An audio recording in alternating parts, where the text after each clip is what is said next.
आज टॉपिक पर क्या है? गुरुत्वाकर्षण। गुरुत्वाकर्षण। गुरुत्वाकर्षण को अगर हम दो भाग में बांटें तो यहाँ पर बढ़ जाएगा गुरुत्व धन आकर्षण। मतलब यहाँ पर एक शब्द है आकर्षण जो मुख्य शब्द है, छिपा हुआ है, लेकिन अगर हम दो पार्ट में करें तो गुरुत्वाकर्षण को हम दो भाग में बांटेंगे, गुरुत्व और आकर्षण। अब यही बात कि इस गुरुत्वाकर्षण जो ग्रेविटेशनल होता है तो इसके अंतर्गत आता है एक सार्वत्रिक गुरुत्वाकर्षण नियतांक। क्या आता है? सार्वत्रिक गुरुत्वाकर्षण नियतांक। सार्वत्रिक गुरुत्वाकर्षण नियतांक ये शब्द है जो बहुत ही महत्वपूर्ण है। इसमें हम इसी के बारे में आज बताने वाले हैं। सबसे पहले तो आपको जानकारी होगा, हर बच्चे मतलब सब जानते होंगे कि यह जो इस पर आधारित कुछ नियम है वह नियम न्यूटन ने दिया था। सर आइजैक न्यूटन उनका पूरा नाम था। उन्होंने नियम में पहली बात कि न्यूटन की जो कहानी है हर बच्चा जानता होगा कि उन्होंने हमेशा जब भी कोई नियम दिया वो सारे नियम प्रकृति पर आधारित है, इसलिए उनको कहा जाता है द साइंटिस्ट ऑफ नेचर। मतलब जब द साइंटिस्ट ऑफ नेचर कहा जाता है, मतलब प्रकृति का वैज्ञानिक न्यूटन को कहा जाता है। कोई भी घटना, कोई भी नियम, चाहे वो गति का नियम हो या गुरुत्वाकर्षण का नियम हो, अनेक कई ऐसे नियम हैं जो उन्होंने प्रकृति पर ही आधारित नियम उन्होंने दिया है।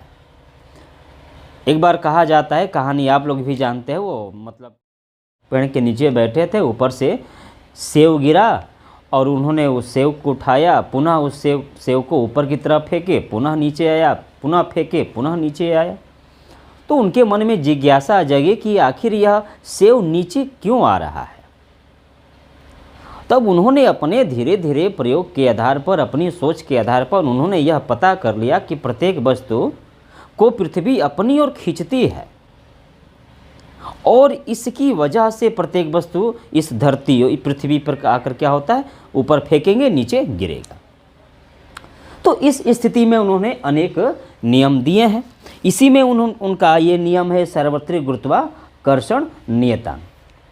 यहाँ पर एक शब्द आता है सार्वत्रिक, जो महत्वपूर्ण शब्द है।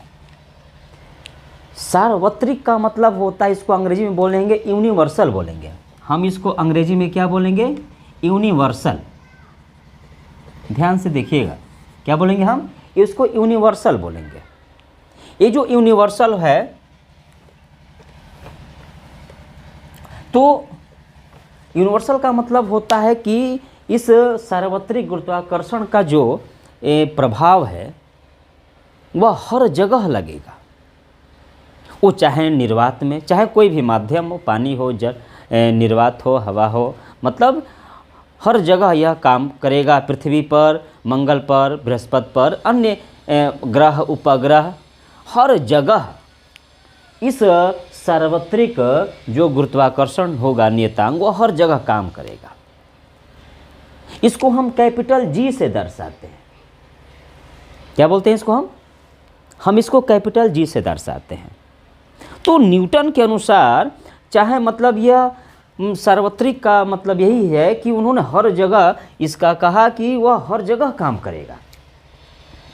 छोटा पिंड हो, बड़ा पिंड हो, इलेक्ट्रॉन, प्रोटॉन, बड़ा पिंड वाला हो, हर जगह सार्वत्रिक गुरुत्वाकर्षण का प्रभाव रहेगा। ऐसा नहीं कि केवल पृथ्वी पर रहेगा। तो उन्होंने एक स्टेटमेंट दिया, उस स्टेटमेंट को हम बोलते हैं न्यूटन का सार्वत्रिक गुरुत्वाकर्षण नियम। ध्यान से ध्यान दीजिएगा सभी लोग। न्यूटन का सार्वत्रिक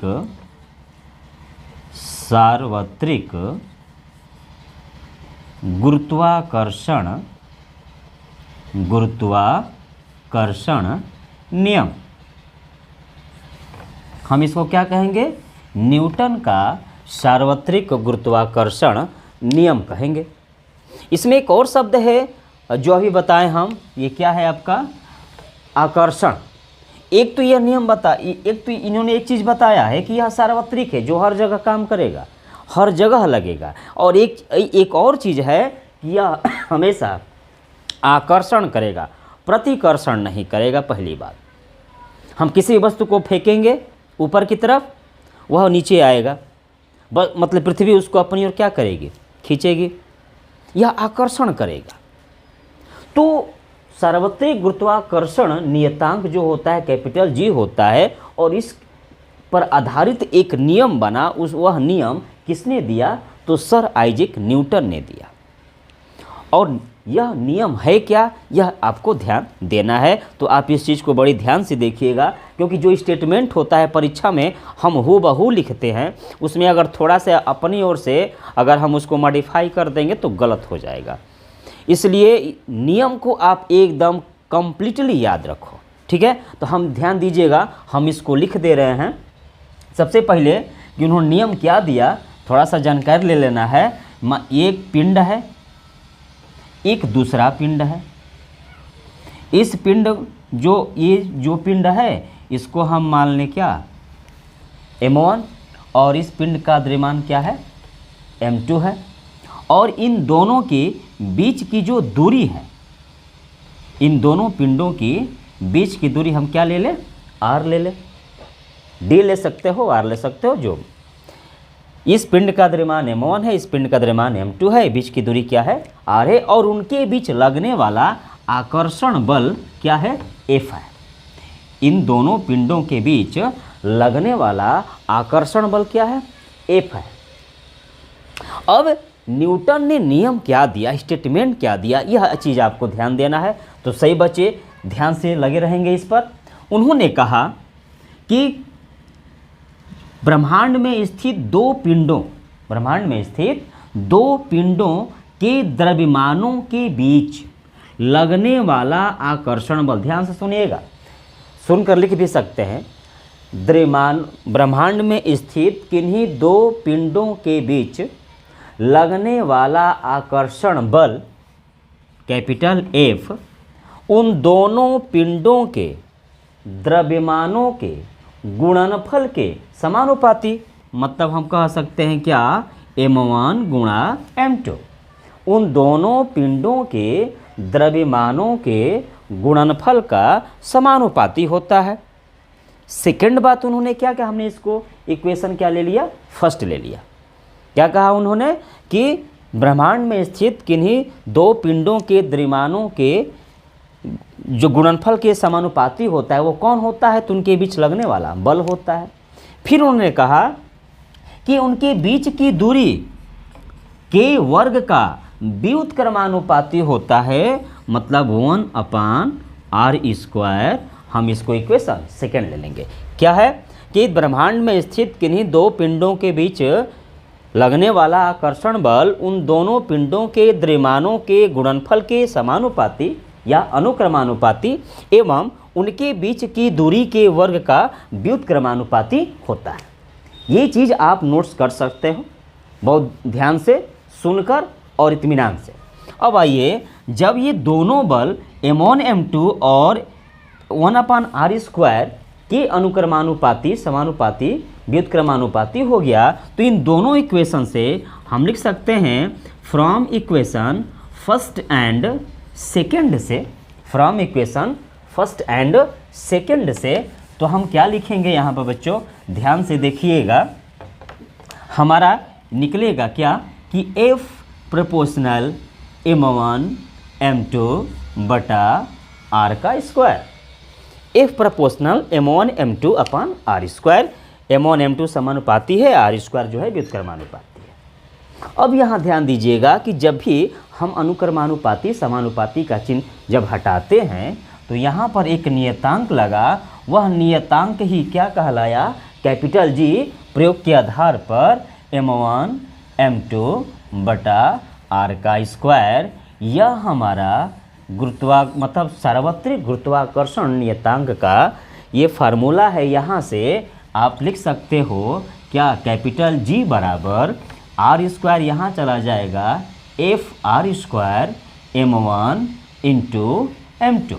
ये आपका सार्वत्रिक गुरुत्वाकर्षण नियतांक का सूत्र हो गया। यह गुरुत्व मतलब जो बल लग रहा है, जो आकर्षण बल लग रहा है, दोनों पिंडों के बीच लगने वाला जो आकर्षण बल है, उसका सूत्र है F बराबर कैपिटल G m1 m2 बटा आर स्क्वायर। वहाँ से ये फार्मूला निकला है। ये बातें हमें आशा है कि आप लोगों को समझ में जरूर आया होगा। अब बात आई है कि इस कैपिटल G को हम परिभाषित कैसे कर सकते हैं। वास्तव में यह कैपिटल G वास्तव में है क्या, तो इस चीज़ के लिए आप थोड़ा सा ध्यान दीजिएगा, आप इसको नोट्स कर लीजिएगा। आइए हम इस पर चर्चा करते हैं। देखिए कैपिटल G तो एक सार्वत्रिक गुरुत्वाकर्षण यहाँ लिख देंगे, जहाँ कैपिटल G एक नियतांक है जिसे सार्वत्रिक गुरुत्वाकर्षण नियतांक कहते हैं। सार्वत्रिक गुरुत्वाकर्षण नियतांक कहते हैं। अब देखिए इसका मान एक मिनट, यहाँ इसका जो मान है प्रयोग के आधार पर निकाला गया था। इसका मान होता है, ये चीज़ आप याद रखेंगे, 6.67 10⁻⁻11। अब इसका यूनिट जो निकालते हैं तो हम यूनिट यहाँ से निकालेंगे, G बराबर F आर स्क्वायर बटा m1 m2। F का यूनिट क्या होगा, न्यूटन होगा। R दूरी है तो हम किसी एक ही सिस्टम में रखेंगे, तो इसका हो जाएगा न्यूटन, उसके बाद मीटर स्क्वायर और प्रति, ये केजी है, 2 बार है तो लिखेंगे क्या, केजी का स्क्वायर। तो G का जो मान है, जो पार्टिकुलरली मान है 6.67 10⁻⁻11 न्यूटन मीटर स्क्वायर प्रति केजी स्क्वायर। और यह मान पहले ही बताए हैं कि हर जगह यह मान लागू होगा। धरती, आकाश, जो भी गैलेक्सी में जितने सब हैं, ग्रह उपग्रह, हर जगह जल, पानी, नभ, कहीं भी इसका मान यही हम रखेंगे जो आपको मान ये दिया गया है। तो आप इस चीज़ को बहुत बढ़िया से नोट कर लीजिए। अब आइए हम बात करते हैं कि इसको हम परिभाषित कैसे करेंगे। अगर हम इसकी चर्चा करते हैं तो थोड़ा सा ध्यान दे दीजिएगा। अगर हम इस सूत्र की बात करते हैं, G बराबर F are square m1 m2, तो देखिए यह G को परिभाषित करने के लिए बहुत अच्छा उपाय क्या है कि आप यहाँ पर R बराबर 1 ले लीजिए, m1 बराबर m2 बराबर भी 1 ले लीजिए, मतलब इकाई मान लो। अगर यदि हम R बराबर इकाई मान लेते हैं, m1 m2 भी इकाई मान लेते हैं, दैट इज़ आपका G बराबर क्या हो जाएगा, F हो जाएगा। G बराबर क्या हो गया, यहाँ F हो गया। अब हम G बराबर F हो गया, मतलब हम यहाँ पर कह सकते हैं कि जो सार्वत्रिक गुरुत्वाकर्षण नियतांक है वह उस आकर्षण बल के बराबर है। सार्वत्रिक गुरुत्वाकर्षण नियतांक उस आकर्षण बल के बराबर है जो दो पिंड जो इकाई दूरी पर स्थित हो, दो पिंड जो इकाई दूरी पर स्थित हो और उन दोनों पिंडों का द्रव्यमान क्या हो, इकाई हो। एकदम ध्यान से, एकदम 1 मिनट में आप इसको परिभाषित कर सकते हैं क्या, कि कैपिटल G मतलब सार्वत्रिक गुरुत्वाकर्षण नियतांक को एक ऐसा आकर्षण बल है, चूँकि F आकर्षण बल एक ऐसा आकर्षण बल है जो दो पिंडों की बीच की दूरी इकाई हो, जहाँ दो पिंडों के बीच की दूरी इकाई हो और उन दोनों पिंडों का द्रव्यमान क्या हो, एकांक हो। उस स्थिति में वह जो आकर्षण बल होगा वह सार्वत्रिक गुरुत्वाकर्षण नियतांक के बराबर होगा। ये बात कैपिटल G के संदर्भ में F के लिए हो सकता है। तो इसलिए आप इस चीज़ को भली बात, बेसिक कंसेप्ट है, यदि बेसिक कंसेप्ट आपका तैयार होगा तो बहुत ही अच्छी तरह से आपको ये चैप्टर समझ में आएगा। ये आपका प्रथम वीडियो है, इसके बाद भी आपको इसी चैप्टर पर ग्रह उपग्रह के बारे में एक वीडियो ग्रह उपग्रह का अलग से बनाकर आपको दिया गया है। उसमें केपलर का नियम था, लेकिन ये इसमें जो था, इसमें आपको ग्रह जो आपका सार्वत्रिक गुरुत्वाकर्षण नियतांक है इसके बारे में बताया जाएगा। अब इसमें एक और चीज़ आएगा, स्मॉल जी, जिसको हम बोलते हैं गुरुत्वीय त्वरण। क्या बोलते हैं बच्चों? गुरुत्वीय त्वरण। तो आप इस चीज़ को आप आसानी से इसको नोट्स कर लो, आगे देखिए, ध्यान से पढ़ते रहिए। अब यहाँ पर हम बात करेंगे स्मॉल जी और कैपिटल जी में relation between small G and capital G. Hindi में हमने लिख दिया है जी तथा कैपिटल जी में संबंध। सबसे पहले हम जानेंगे बच्चों कि जो स्मॉल जी कैपिटल जी है, तो कैपिटल जी के बारे में आप तो जाने कि यह यूनिवर्सल कांस्टेंट होता है। इसका मान प्रत्येक जगह, धरती, आकाश, पाताल, नभ, जल, किसी भी निर्वात में कोई किसी भी द्रव्यमान पर लगेगा, चाहे वो छोटा द्रव्यमान वाला पिंड हो या बड़ा द्रव्यमान वाला पिंड हो। अब बात करते हैं हम स्मॉल जी का। तो सबसे पहले हम स्मॉल जी को हम ये जानेंगे कि स्मॉल जी को हिंदी में हम गुरुत्वीय त्वरण बोलते हैं। हम बच्चों क्या बोलते हैं उसको? हम गुरुत्वीय त्वरण, ग्रेविटेशन एक्सेलरेशन या ग्रेविटी एक्सेलरेशन, जो भी आप इसको अंग्रेजी में जानो। स्मॉल जी को हम बोलते हैं गुरुत्वीय त्वरण। वास्तव में गुरुत्वीय त्वरण होता क्या है, इसके बारे में जानेंगे। तो उसको जानने से पहले हम केवल त्वरण के बारे में जानें। आप त्वरण पिछले कक्षाओं में आप पढ़े होंगे। त्वरण क्या होता है कि जब भी किसी वस्तु की गति में परिवर्तन होता है वहाँ त्वरण लगता है। अर्थात हम एक परिभाषित रूप से कह सकते हैं कि वेग परिवर्तन की दर को क्या बोलेंगे? त्वरण कहेंगे। वेग परिवर्तन की दर को क्या बोलेंगे? हम त्वरण कहेंगे। अगर ऐसे समझ में नहीं आता है तो आप अनेकों एग्जाम्पल ले सकते हो। जैसे एग्जाम्पल में मान लीजिए मोटरसाइकिल आप चलाए बैठे हो, अगर उस मोटरसाइकिल का एक्सीलेटर अगर हम बैठे बैठे खूब चालू करें ऐसे ऐसे, और लेकिन वो आगे न बढ़े, तो वहाँ पर कोई एक्सेलरेशन नहीं है, कोई त्वरण नहीं है। लेकिन जैसे ही हम उसका गियर लगा दें और वह एकाएक चल दे, वहाँ पर त्वरण लगना शुरू हो जाएगा। इसी आधार पर देहाती भाषा में अगर आप समझना चाहें तो आप समझ सकते हो कि कोई भी अगर कुत्ता है, उस कुत्ते को लुकार समझते हो ना। अगर थोड़ा सा लुकार धरा दिया जाए, पनपनेले से भाग जाएगा। अर्थात जिस समय वह बैठा है उस समय वो कुछ नहीं है, उसके पास वो मतलब त्वरणहीन है। लेकिन जैसे ही हमने उसको थोड़ा सा भी टच करा दिया उस आग से, वह बहुत तेज़ी में भागा। भले कुछ देर जाकर बैठ गया, लेकिन जिस समय भागा उसमें त्वरण क्या हो गया? उत्पन्न हो गया। तो कोई भी वस्तु जब चलना स्टार्ट करती है तो वहाँ पर उसके मतलब उस पिंड में त्वरण उत्पन्न हो जाता है। वो चाहे वस्तु की बात करें, चाहे हम किसी व्यक्ति की बात करें। तो इस तरह आप समझते चलो कि गुरुत्वीय मतलब त्वरण, केवल त्वरण की बात। त्वरण क्या है? तो किसी भी वस्तु की गति में जब परिवर्तन होगा वह क्या होगा? त्वरण होगा। साइकिल चला रहे हो, साइकिल बैठे हो, रोके हो, वहाँ त्वरण नहीं है। जैसे ही साइकिल चलाना स्टार्ट कर दिए, त्वरण उत्पन्न हो गया। अब रही बात कि कभी धीरे कभी तेज, कभी धीरे कभी तेज, तो वहाँ पर मतलब क्या होता है? त्वरण उत्पन्न होता है। नमवे है वेग परिवर्तन की दर, समय के साथ साथ वेग में परिवर्तन होगा, वही त्वरण उत्पन्न हो जाएगा। अब यही बात गुरुत्वीय त्वरण है।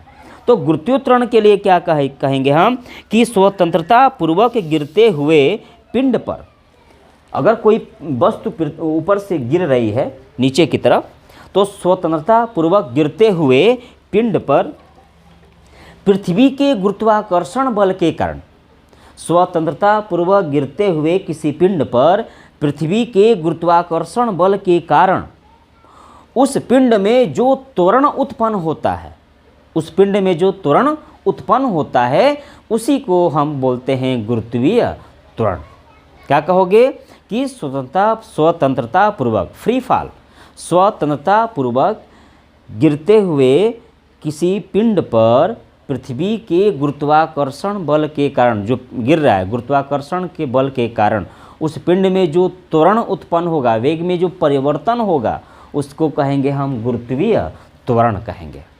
एक बात ध्यान दीजिएगा कि जो गुरुत्वीय त्वरण होता है यह परिवर्तनशील होता है, इसका मान बदलता रहता है।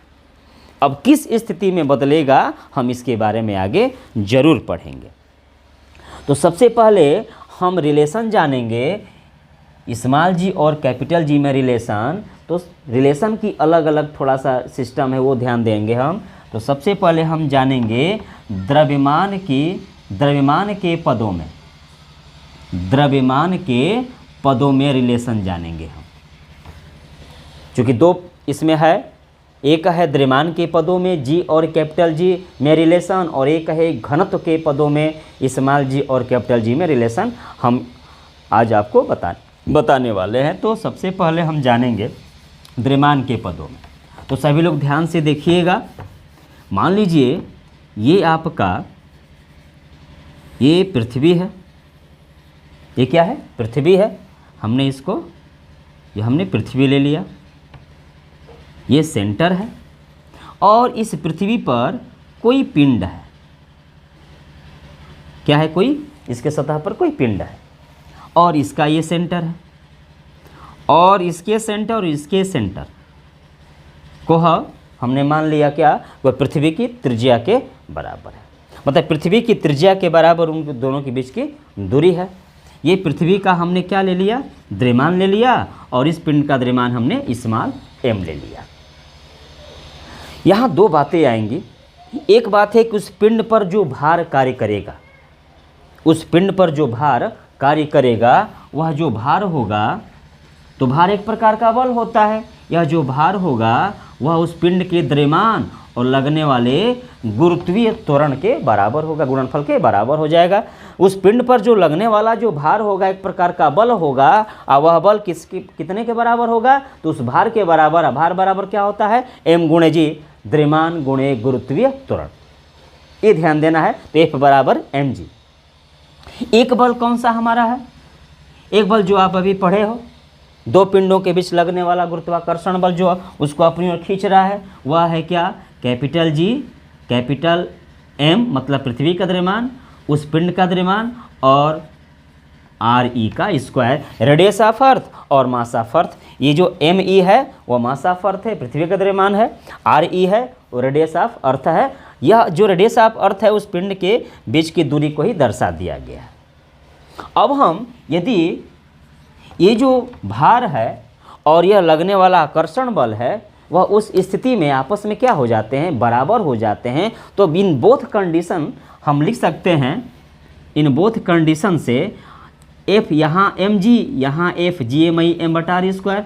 तो इन दोनों कंडीशन से क्या लिखेंगे? mg बराबर कैपिटल G MEM बटा RE का स्क्वायर। इस m से m को क्या कर दे बाबू? हम कटा दें, तो हमारा बचेगा स्मॉल g बराबर कैपिटल G ME बटा RE का स्क्वायर। ये आपका रिलेशन हो गया।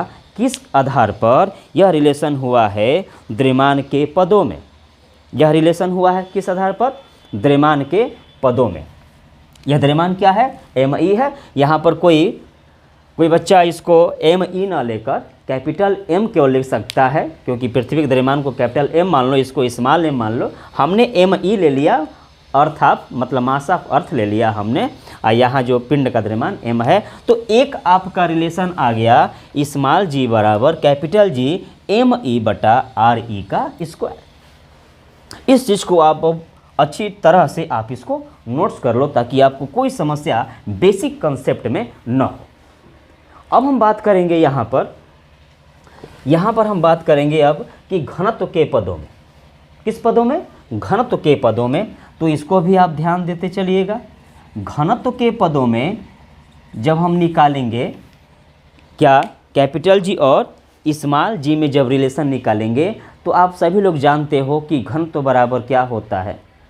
घनत्व बराबर द्रव्यमान बटा आयतन।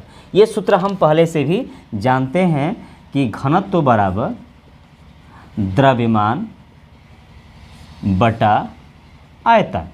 ध्यान से सभी लोग देखिएगा। अगर हम इसको दर्शाना चाहें तो हम इसको D डेंसिटी, हम द्रव्यमान को क्या लिखेंगे? M, यही MI कर दे हम, और आयतन को हम क्या कर दें, हम भी से दर्शाते। तो ज़रा आप बता दो कि जो ये जो भी होगा यहाँ से हम निकाल सकते हैं, ठीक है। यहाँ से जो ME होगा, जो द्रव्यमान होगा, यह घनत्व गुणे क्या होगा, आयतन होगा। ME जो द्रव्यमान होगा, घनत्व गुणे आयतन। अब यहाँ से यदि हमें द्रव्यमान के पदों में निकालना था तब तो हमारे पास MI होगा, लेकिन यदि हमें घनत्व के पदों में निकालना होगा तो उस समय हम MI को क्या कर देंगे, वहाँ से हटा देंगे। तो देखिए बाबू, सभी लोग ध्यान से देखिएगा, एकदम एक एक टर्म आपको मैं याद करा दूंगा ताकि आप कभी भी नहीं भूलेंगे। वो स्थिति क्या है कि ये बताइए, पृथ्वी यह किस आकार की है, गोले आकार की है। तो गोला का जो आयतन होता है वह चूँकि लिख देंगे गोला का, तो हम यहाँ पर गोला किसको लिए हैं, पृथ्वी का। तो पृथ्वी का जो आयतन है वह 4/3 पाई RE⁻3। गोला का आयतन क्या होता है, 4/3 पाई R3। तो त्रिज्या क्या है, RQ है। इस स्थिति में हम जानेंगे कि हमारा जो आयतन है, मतलब भी का मान है, तो वो तो निकल गया। डेंसिटी के पदों में लाना है, तो हम इसको अगर हम इसको इक्वेशन तीसरा ले लें, अगर हम इसको इक्वेशन तीसरा ले लें तो देखिए G बराबर, ध्यान से सब लोग देखिएगा, कैपिटल G तो लिखेंगे, ME के जगह पर D इंटू भी लिखेंगे, D इंटू भी। भी का मान हमने क्या निकाला, 4/3 पाई RE⁻3, और नीचे क्या है, RE का स्क्वायर है, तो हम यहाँ पर लिख देंगे RE का स्क्वायर। अब यहाँ से 2 थे, यहाँ 3 थे, तो हम ये कैंसिल हो गया। अब हमारे पास क्या बचा, G बचा, कैपिटल G बचा। इसके बाद ध्यान दीजिएगा 4/3 पाई RE और इसको D लिख दें। अब हम इसको सजा दें, तो सजाएंगे तो हमारे पास क्या मिलेगा, ध्यान से सभी लोग देखिए, 4/3 पाई, इसके बाद RE D या यहाँ पर G को यहाँ भी लिख सकते हो, G को यहाँ भी लिख सकते हो। ये चीज़ आप हर जगह कहीं भी आगे पीछे करके लिख सकते हो। तो हमारे पास क्या आ गया, 4/3 पाई REDG या GDRE लिख सकते हो। तो ये जो हमारा इक्वेशन आया, यह घनत्व के पदों में कैपिटल G और स्मॉल g में संबंध, इसी हिसाब से देखिएगा ध्यान से। और यहाँ जो है द्रव्यमान के पदों स्मॉल g और कैपिटल G में संबंध, ये आप सही ढंग से नोट्स कर लो। यहाँ पर सबको समझ में आया है। ये जो आयतन निकाला है, तो गोला का आयतन, गोले का आयतन क्या होता है, 4/3 पाई R³ होता है। चूँकि पृथ्वी को हमने गोला मान लिया है और उसकी त्रिज्या क्या है RA, तो हमने आयतन निकाल दिया 4/3 पाई R³। अब ध्यान दीजिएगा, न्यूमेरिकल जब भी बनता है, जब भी न्यूमेरिकल आएगा, उस स्थिति में जब द्रव्यमान की बात करेगा तो हम इस फार्मूले का प्रयोग करेंगे, इस रिलेशन का प्रयोग करेंगे। और जब भी घनत्व की बात करेगा तो हम इस रिलेशन का प्रयोग करेंगे, ठीक है। इसके अलावा अन्य चीज़ जब तुलनात्मक रूप से देता है तो हम उस हिसाब से हम अपना सवाल हल करते हैं। तो सही बच्चे, इस कंसेप्ट को बहुत अच्छी तरह से आप नोट कर लो। हमें आशा है कि ये वीडियो आपको बहुत अच्छा लगा होगा। यदि वीडियो अच्छा लगा होगा तो जितने भी बच्चे अब तक नहीं देखे हैं, सब्सक्राइब किए हैं, वो सभी बच्चे इस चैनल को सब्सक्राइब अवश्य कर लें, ताकि मैं जो भी टॉपिक बनाऊंगा आपके सामने, आपके पास तुरंत क्या हो जाएगा, आपको नोटिफिकेशन मिल जाएगा। और नोटिफिकेशन तब मिलेगा जब सब्सक्राइब करने के बाद आप बेल आइकन ज़रूर दबाएंगे तब। तो ये आपका गुरुत्वाकर्षण पर आपके लिए प्रथम वीडियो था। इसके बाद आपके इसी पर आधारित अन्य वीडियो आपके लिए बनाया जाएगा। और अगर आप मेरा सहयोग करेंगे, मेरा हौसला अफजाई करेंगे, तो हम आपके लिए बहुत ही अच्छे तरीके से, बहुत ही क्या हम उसको कहें कि कोई लफ्ज़ नहीं है, आपके लिए हम अच्छे अच्छे कंटेंट लाएंगे ताकि आपके परीक्षाओं के लिए उपयोगी हो और आपका ज्ञान में वृद्धि हो। ठीक है बच्चों, ठीक। ठीक है, अगले वीडियो तक के लिए धन्यवाद।